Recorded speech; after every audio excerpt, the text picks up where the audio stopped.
What a dumpster fire. Everyone, hey, it's Nate here with Outside Cleaners. I'm on Cape Cod, Massachusetts, where I clean roofs, decks, patios, and siding. And around here, that mostly means cedar. So for many years, I've been taking photographs of the cleaning jobs that I've done, you know, the before and after photographs, because it's helpful for, you know, promotional and educational purposes. Along the way, I've developed a bit of a guilty pleasure in the form of taking photographs of really bad cleaning jobs that I've seen around town. These aren't jobs that I've done, they're jobs that I've seen, and there's a lot of them. It's not just for laughs. There's always something to be learned from these jobs gone wrong. So I thought what I'd do today is walk you through a bit of my collection of these photographs, and we'll try to learn something together. So here we go. All right, so these are outdoor tennis courts at a resort on Cape Cod. The resort advertises itself as a premier vacation destination. When their outdoor tennis courts started to get covered with algae, which made the courts ugly and slippery, they basically just had their summer help spend days and days trying to power wash it clean with what was basically a Home Depot power washer. Very low volume, high pressure machine. And honestly, if that's the only tool I had at my disposal, I probably couldn't do much better than what you see here.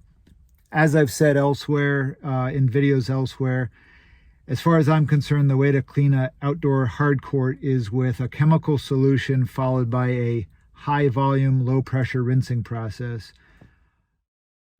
This here is a brick walkway. It's soft set, so it's basically just stuck in dirt on the ground, and washing these is tricky because you can't go in with guns blazing. You can't go in and just blast away with a power washer because you're going to blow away everything between the bricks like happened here, and that's going to leave the bricks all loose and wobbly. If I'm cleaning a soft set brick walkway, I probably have to rely mostly on chemicals, things like muriatic acid. It's a tricky thing because you also have to worry about grasses and plants around that. Care is required. While I was looking at the loose and wobbly walkway, I noticed that the same folks worked on the gutters at this condo complex, and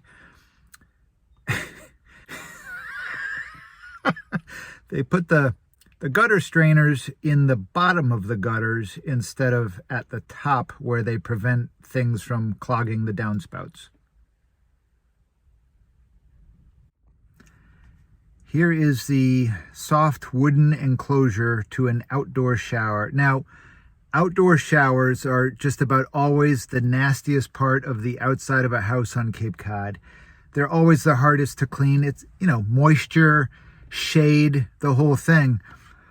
But somebody used one of those turbo tip, like rotating laser point nozzles to try to clean it. I definitely don't recommend using that type of high pressure rotating nozzle on any sort of wood. Certainly not soft white cedar siding, and certainly not the cedar ceiling on the entryway to a $3 million home in Orleans. All right, so this wasn't a turbo nozzle. This looks like it was just a 0 degree red power washing tip, like laser focus, laser intensity jet of water. I can't think of any application where those are really used in the work that I do. Yeah, sure, power wash a stone step here, but use a fan tip. And hey, first squirt on some Simple Green or Crud Cutter to loosen this stuff up so you don't have to use this high pressure. Yeah, really the same idea here, although this might have been some sort of fan tip, like at point blank range. Really need to use some sort of detergent to loosen up the contaminants on the surface of the stone here.